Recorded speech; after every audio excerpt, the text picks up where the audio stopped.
Yes बैठिए, आ गया है सीट। देखिए हम लोग क्या कर रहे थे, लास्ट क्वेश्चन है ना, आज इति समाप्त है।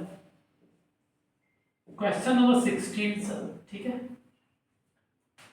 क्वेश्चन नंबर 16 क्या कर, अपने पास जो है ना एक ट्रायंगल है, वो ट्रायंगल इक्विलेटरल ट्रायंगल है सर, इक्विलेटरल ट्रायंगल। बोलो ट्रायंगल, इस बार मेरी मर्जी है, नहीं लिखेंगे हम, ट्रायंगल का सिंबल डाल देंगे। सर इक्यू का मतलब सब पता है आपको, है ना, इतना क्वेश्चन आपने किया है, एकदम जल्दी जल्दी बता देते। इक्यू मतलब होता है सेम या फिर इक्वल, ठीक है, क्लियर है। फट से लेटरल टर्म जो आया ना, किस वर्ड से आया है, लेटेस्ट टर्म से बना है। लेटेस्ट का मीनिंग क्या होता है सर, इसका मीनिंग होता है साइड। फटाक से क्लियर हुआ, 2 पॉइंट। मतलब इस ट्राइंगल में जो 3 साइड होगा ना, इसका मतलब हुआ कि जो 3 साइड्स है ना, उस 3 साइड्स जो है ना, वो सेम होगा, सेम होगा या फिर इक्वल होगा। इसका क्या मतलब, इसका मतलब ये हुआ सर कि अगर हम एक ट्रायंगल बनाएंगे, ट्रायंगल पी क्यू आर, तो सर इसमें जो साइड्स है, 3 साइड्स है, इस बार जो इसका 3 साइड्स है वो कौन कौन है, पी क्यू, क्यू आर और आर पी।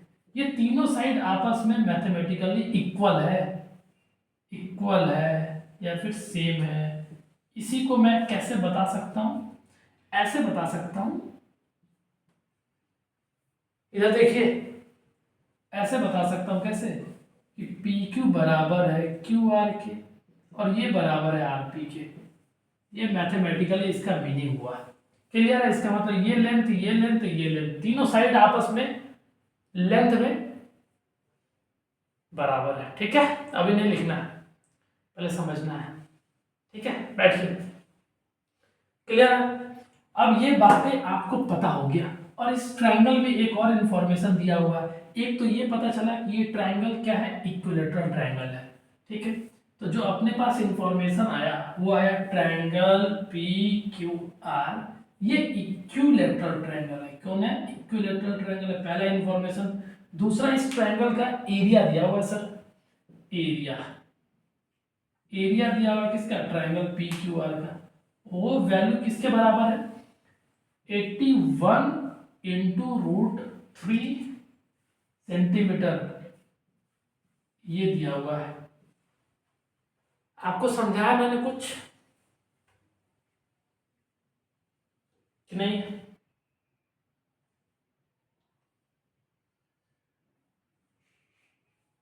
ठीक है। देखिए बदमाशी नहीं, अभी बोल दिया नहीं लिखना है तो नहीं लिखना है, ठीक है, समझ लीजिए। एरिया दिया हुआ अपने को, देखिए, और इक्विलेटरल में तीनों जो है ना, तीनों सेम होता है सर। और हाइट कैसे आएगा, अगर ये बेस है ना सर, बेस है, तो इस बेस को इसके अपोजिट वर्टेक्स से अगर एक लाइन ड्रॉ करोगे तो ये डी पे आएगा। तो सर पीडी जो है ना, पीडी वो यहाँ पे एक्ट कर रहा होगा एल्टीट्यूड की तरह, क्योंकि इस वर्टेक्स के अपोजिट साइड पे एक एल्टीट्यूड ड्रॉ करोगे, और जो पीडी है ना, वो पीडी परपेंडिकुलर होगा इस क्यू आर बेस के। ये क्यू आर यहाँ पे बेस एक्ट कर रहा होगा, बोलो, ठीक है। तो अपने को जो बताना ना सर, पीडी की लेंथ बतानी है, पीडी की लेंथ बतानी है, ठीक है।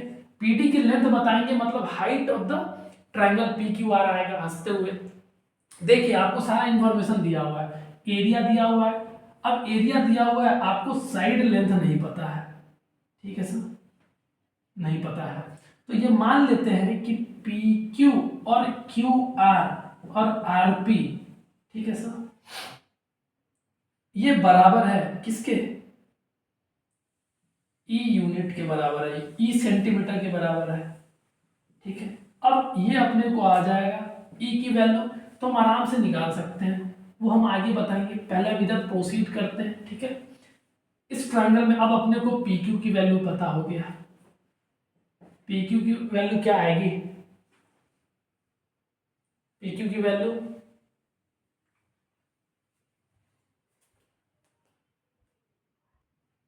यस, तो क्या पता चला, पी क्यू और क्यू आर और आर पी हम लोग वैल्यू एज्यूम कर लिया कि ई सेंटीमीटर है, ठीक है। तो अब अपने पास पी की वैल्यू आएगी ई सेंटीमीटर, पहला, ठीक है। क्यू आर की वैल्यू ई सेंटीमीटर होगा, क्यों? क्योंकि ये आपस में मैथमेटिकली इक्वल है इक्विलेटरल ट्रायंगल की वजह से। क्यू आर हो गया, और आरपी की भी वैल्यू होगी ई सेंटीमीटर। ये सब तीनों साइड्स अपने को आ गया।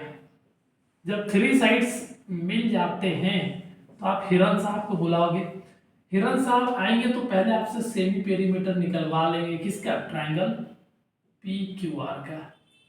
ट्रायंगल पी क्यू आर का जब सेमी पेरीमीटर निकालोगे तो पेरीमीटर पहले ट्रायंगल पी क्यू आर का निकाल लो, और जब आप इसको 2 से डिवाइड कर दोगे तो सर सेमी पेरीमीटर आएगा। Perimeter triangle P Q R का मतलब, पी क्यू आर का मतलब ई सेंटीमीटर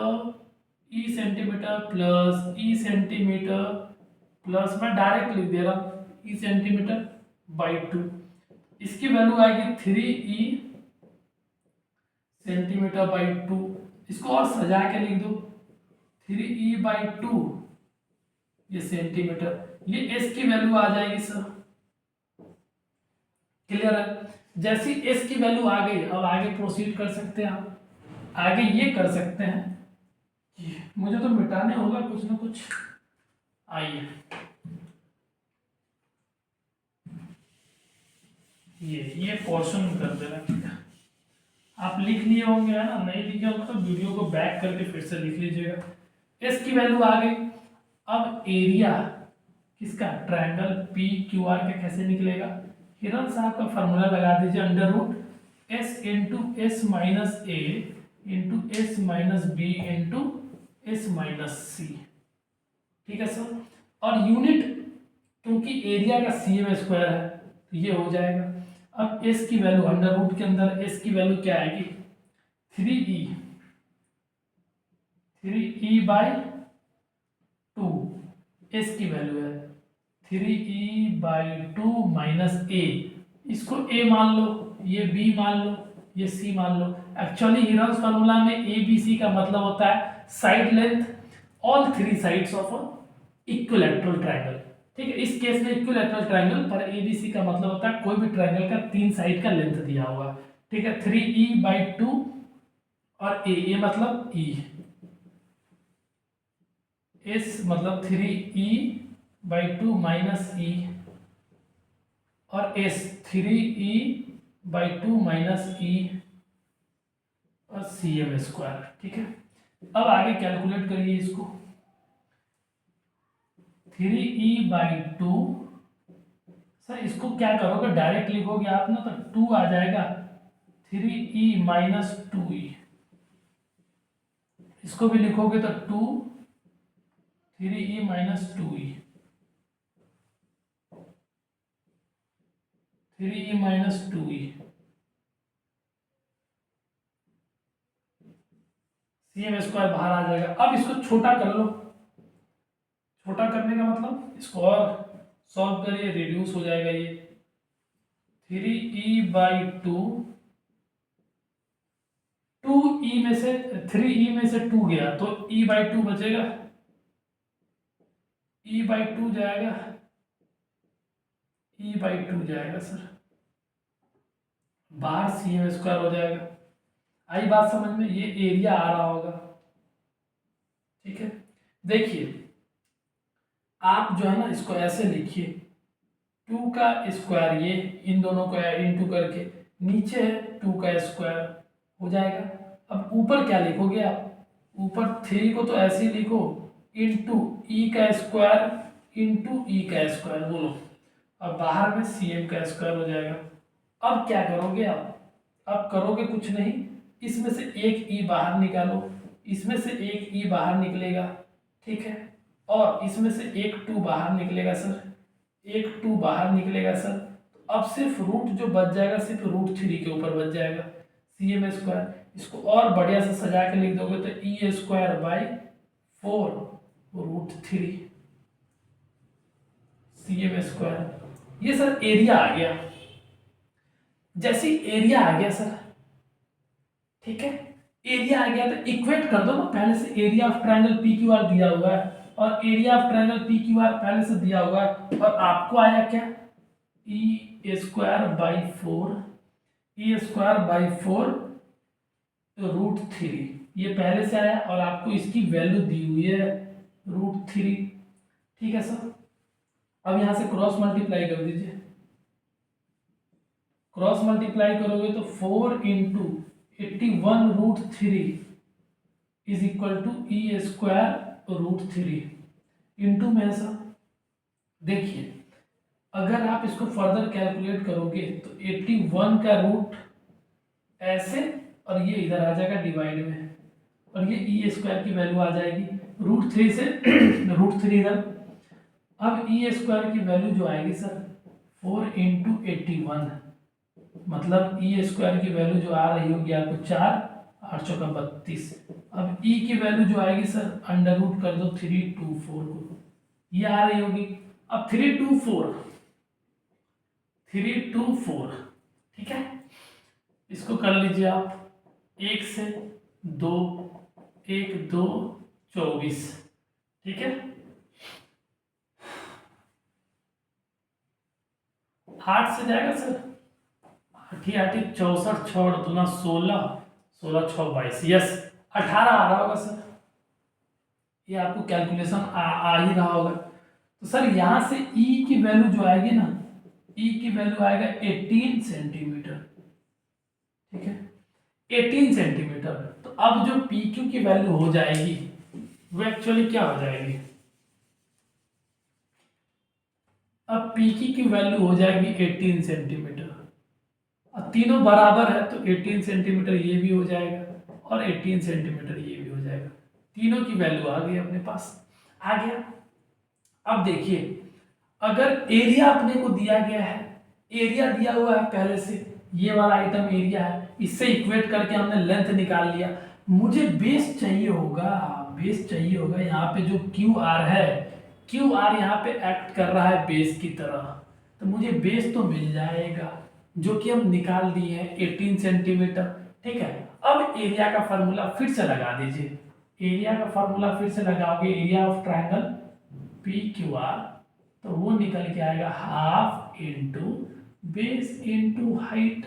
बोलो एरिया का formula, area of triangle P Q R पहले से दिया हुआ दैट इज 81√3 यही तो है पहले से दिया हुआ, हाफ इंटू बेस लेंथ मतलब ये 18 सेंटीमीटर, 18 सेंटीमीटर इंटू हाइट मतलब क्या, पीडी की वैल्यू हाँ या ना। अब यहां से कट करो सब 9 बार ठीक है, 81√3 is equal to 9 centimetre into PD की वैल्यू ही तो अपना टारगेट है निकालना। अब इसको फर्दर कैलकुलेट करो, 81 इंटू √3 और ऊपर से ठीक है ये सेंटीमीटर स्क्वायर हो जाएगा, एरिया है ठीक है, और यहाँ पे 9 सेंटीमीटर हो जाएगा और इज इक्वल टू पीडी की वैल्यू ठीक है। अब सेंटीमीटर से सेंटीमीटर एक चला जाएगा, 81 9 बार, तो सर यहाँ से जो पीडी की वैल्यू आई ना वो 9√3 सेंटीमीटर आया। देखिए थोड़ा हम फास्ट कैलकुलेट कर दिए हैं, ये कोई बहुत बड़ा इशू नहीं है ठीक है सर। 9√3 लॉजिक से जाओगे ऑप्शन नंबर ए को लॉक किया जाए ठीक है। देखिए मैं समरी कर दे रहा हूं आराम से, इक्विलैटरल ट्रायंगल में आपको पता है तीनों साइड बराबर होता है, आप डायरेक्ट फार्मूला से भी आगे प्रोसीड कर सकते हैं, इसका साइड लेंथ पता कर सकते हैं कि उसका लेंथ क्या है, बोलो हाँ या ना, कर सकते हो। आप डायरेक्ट हेरन्स फार्मूला लगा के एरिया दिया हुआ है तो इसका बेनिफिट उठा सकते हो, दोनों को इक्वेट कर सकते हो, वहां से साइड लेंथ का वैल्यू पता चलेगा और हाइट अपने को दिया हुआ है, और एरिया जनरल से निकालो या हिरन से निकालो दोनों का वैल्यू सेम होगा, हाँ या ना, यस। तो इस तरीके से हम लोग प्रोसीड करते हैं। यस आपका खत्म हो गया है ना 14 जो एमसीक्यू वाला सेक्शन था वो खत्म हो गया है। आगे जो है ना हम लोग 15 में जो भी चैप्टर्स होंगे आप बिल्कुल देख सकते हैं, और इति समाप्तम, हैप्पी एंडिंग ठीक है, और हैप्पी एंडिंग मेरे तरफ से, हैप्पी एंडिंग ठीक है। और एक छोटा सा दिन हमारे तरफ से रेड हट आपके लिए माय डियर स्टूडेंट्स ठीक है। ऐसे ही आप आगे प्रोसीड करते रहिए, और हमारी सफ़र ऐसी जारी रहेगी आप लोगों के लिए। बिल्कुल we are working for the betterment of your educational life, कि आपका जो भी कुछ हम लोग ऐड कर पाए आपके लाइफ में, तो it will be a big achievement for us. कुछ भी अगर इम्पैक्ट ला रहे होंगे आपके लाइफ में हम लोग। And thank you for watching all the videos with full energy, है ना, फुल डेडिकेशंस। तो यस, इसी तरीके से बना के रखिए। अच्छा लगता है आप सबका प्यार मोहब्बत, वैसे मिल नहीं रहा है अभी फिलहाल। ठीक है, इन फ्यूचर देखते हैं। तो okay, this is all about the question number last, that is 16। मिलते हैं नेक्स्ट क्लास में, तब तक के लिए अपना ख्याल रखें, अच्छा खाना खाएं, always keep your mother happy. जय हिंद।